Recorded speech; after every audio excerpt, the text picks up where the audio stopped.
I stared at my phone, the screen casting a dull glow in the dimly lit room. "Hey, sweetheart.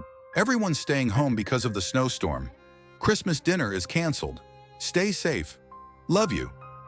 The message from my mother sat there, simple and final. My stomach twisted. Something felt off. I typed a quick reply. "Oh, okay, I understand. Stay safe too," and set my phone down on the table. I should have expected this. I should have known. Every year, my family had a grand Christmas gathering. A massive dinner, music, presents. Everyone came together. And every year, I desperately tried to fit in. But this year, I wasn't even given the chance. I was excluded. Again. Claire, my younger sister, was always the favorite. The golden child. The one my parents adored. The one they boasted about. The one who could do no wrong. I had spent my whole life trying to live up to the impossible standard she set. And now here I was, spending Christmas alone. I sighed, rubbing my temples. I wouldn't let it bother me. I'd make the best of it, maybe bake something, watch a Christmas movie, enjoy the silence. Then my phone vibrated again, a notification. My heart sank before I even looked at it. It was Claire's Instagram story. Something inside me whispered, "Don't look, just ignore it." But I tapped on it anyway. The second the video loaded, my blood turned to ice. There they were, my entire family, laughing, toasting champagne, passing around gifts. The dining table was overflowing with food, my mother's famous turkey in the center, candles flickering. Christmas wasn't canceled. They had lied. I gripped my phone, my vision blurring as I scrolled through more photos. Claire had her arm around our mom, both of them smiling at the camera. My father was carving the turkey. My uncles, aunts, and cousins were all there. Even Grandma, who could barely walk, had made it to the celebration. Everyone was there. Everyone except me. I clenched my jaw, my body frozen. Through the windows in the background of the pictures, I saw clear, sunny skies. No snowstorm, no danger. Just a perfect Christmas without me. A lump formed in my throat. My mind reeled back to all the times I had been conveniently forgotten. The birthdays I was told were canceled, only to later see pictures of everyone celebrating. The times plans mysteriously fell through. The whispered conversations, the odd looks exchanged whenever I walked into a room. I had always convinced myself it was just bad luck, that maybe I was imagining things, but this time I had proof. They had deliberately, consciously excluded me. They wanted me gone. I took a shaky breath, my hands trembling. I had spent years trying to belong in a family that had already decided I wasn't part of it. And now I was done trying. The next morning my phone rang. I stared at the screen. "Mom?" I let it ring. Once, twice, 3 times. I wasn't going to answer. But then something inside me whispered, "Pick up, see what she says." So I did. "Hey, sweetheart." Her voice was cheerful, too cheerful, fake. "Hope you had a nice, quiet Christmas. We missed you." I swallowed the bile rising in my throat. I took a slow breath, and then I smiled. This was the moment everything would change. I pressed the phone tighter against my ear, my heart pounding in my chest. My mother's voice was light, casual, as if nothing had happened. "We missed you," she said again, her tone syrupy sweet. I let the silence stretch for a moment. Let her sit in it. Then I chuckled, softly. "Really?" My voice was calm, controlled. "You missed me?" She hesitated, just for a second, but I caught it. "Of course, sweetheart. It just wasn't the same without you." I could hear plates clinking in the background, muffled laughter. My family was still together, still celebrating, without me. I closed my eyes, inhaled slowly. "That's funny," I said, keeping my voice steady, "because Claire's Instagram says otherwise."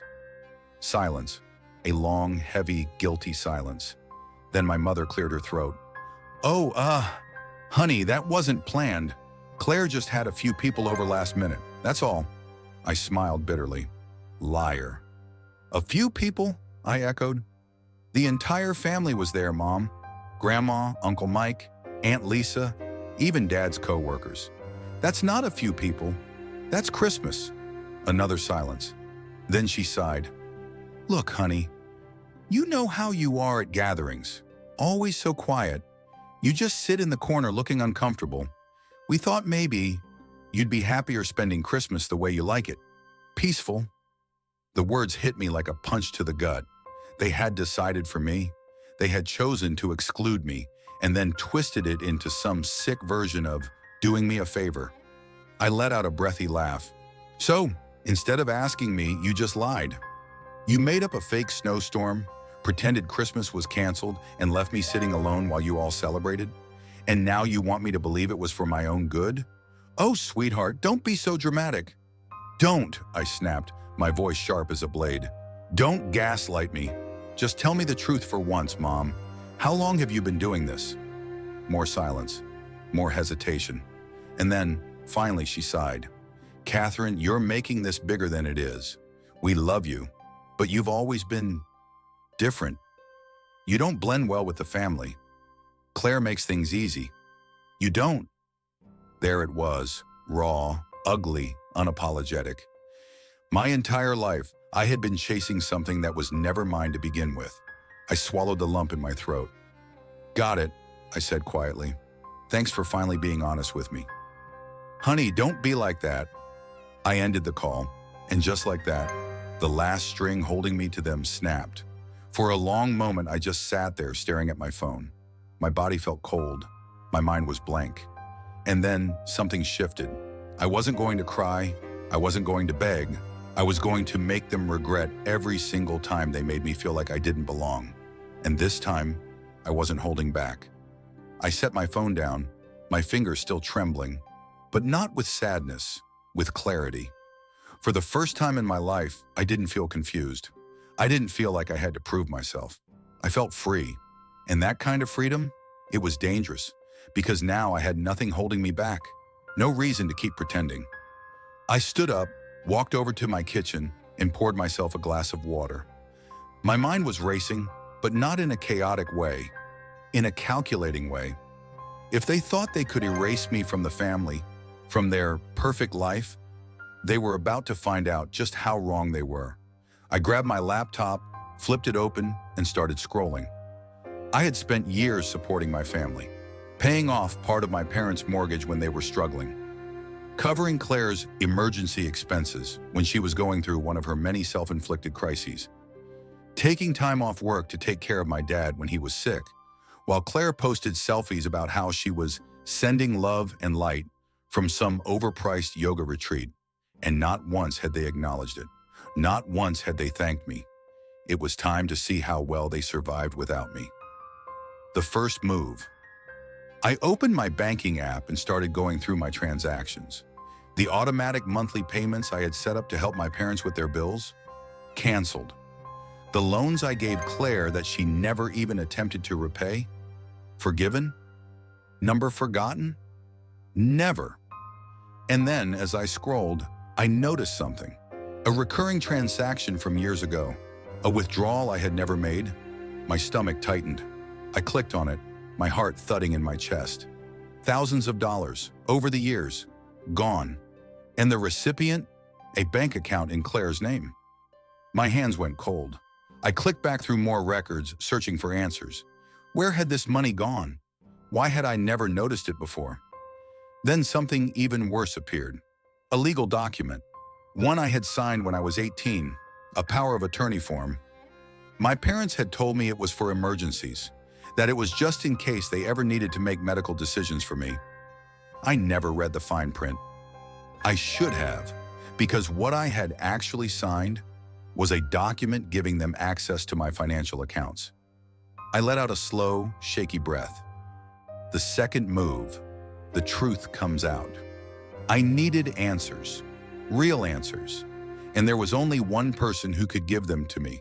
Mark, an old family friend, a financial advisor, and the man who used to manage my parents' finances.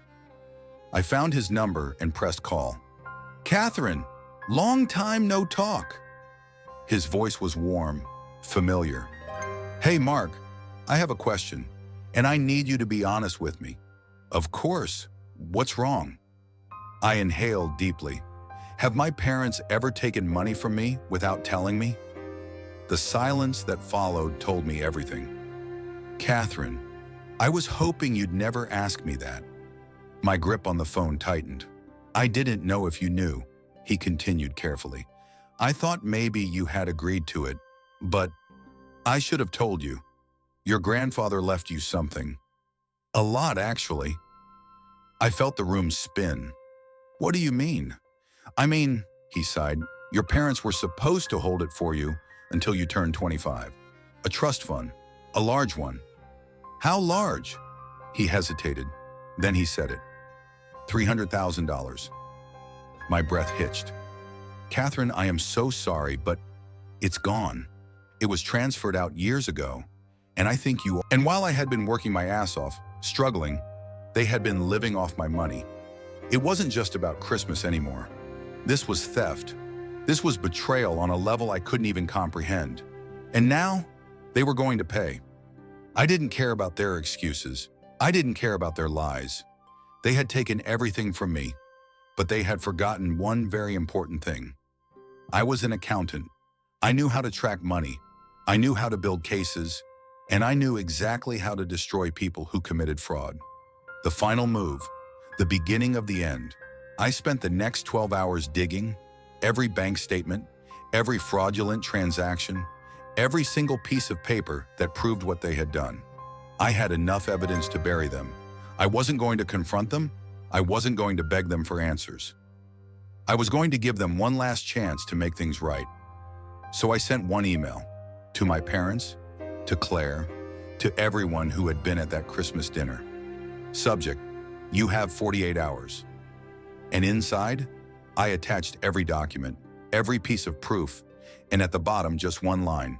You stole from me. You have 2 days to make it right, or I will make sure you regret it for the rest of your lives. Then I sat back, and I waited, because I already knew the truth. They weren't going to fix this, and I was ready for what came next. The next morning, my phone lit up with frantic messages. Mom, Catherine, what is this? Where did you get these documents? Dad, we need to talk. You're misunderstanding everything. Claire, are you insane? You're making a huge mistake. I stared at my phone, a bitter smile creeping onto my lips. They weren't even denying it. Not a single, this isn't true. No shock, no outrage, just panic. They knew what they had done, and now for the first time, they were afraid of me. I let them sweat for a few hours before I finally responded. We talk on my terms, my apartment, tonight, 7 p.m. You have until then to decide how you want this to end. No apologies, no explanations, just cold, calculated control. By the time 7 p.m. rolled around, I had everything prepared. 3 folders sat on my coffee table, one for each of them. Inside, bank statements, legal documents proving the theft, screenshots of every unauthorized transfer, and at the very top, a letter from my lawyer outlining their 2 choices. Transfer back every stolen penny and sign a confession. Face full-scale legal action, including criminal fraud charges. I heard the knock at my door. I didn't rush to open it. I let them stand there for a moment, let them feel the weight of what was coming before I finally pulled it open. My parents walked in first. My mother looked pale, my father stiff and unreadable, and then Claire stepped inside, arms crossed, eyes blazing with anger. "This is insane," she snapped, throwing her hands up. "Do you have any idea what you're doing? You're trying to destroy your own family over a stupid misunderstanding." I didn't say anything. I just picked up her folder and tossed it onto the table in front of her. "What is this?" she scoffed. "Proof," I said simply. My father opened his folder first. The second his eyes hit the first page, his face drained of color. My mother's hand flew to her mouth, eyes darting over the documents. "This is ridiculous. You're twisting things, sweetheart. We never meant to hurt you." I leaned back against the couch, watching them. "You didn't mean to hurt me," I repeated, my voice eerily calm. Then I picked up one of the documents and read it out loud. Transfer of funds, $50,000 from the trust fund belonging to Catherine Evans to Claire Evans. Signed under power of attorney by Robert Evans. I let the paper fall back onto the table. You stole from me, and you're still lying to my face about it.